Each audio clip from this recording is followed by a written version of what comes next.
center. And after it was on center, then we worked on cylinders.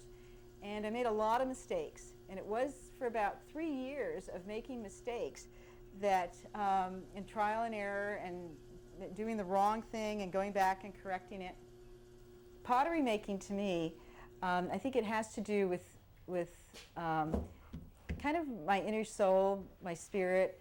When I started out, I was probably in my 30s, and I made a decision. I said, I'm too old to be a starving artist. So I sat the clay down, and we had a little conversation. And the conversation went something like this. I said, I will support myself, but you, the clay, you're going to have to support yourself. And so back in the 70s, we made this agreement. And if I needed a wheel, then I asked the instructor, I said, well, how much does a wheel cost? And he'd say, $500.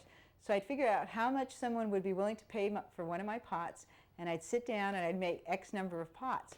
And then I'd sell them, and that money would go toward the wheel. Same thing with the kiln.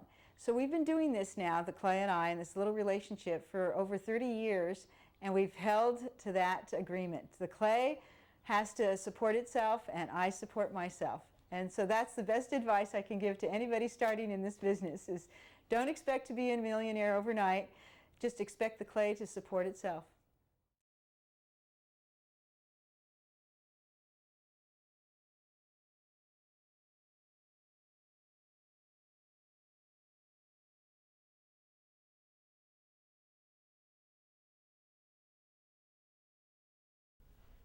Actually, I started painting when I was 12. I started painting in oils.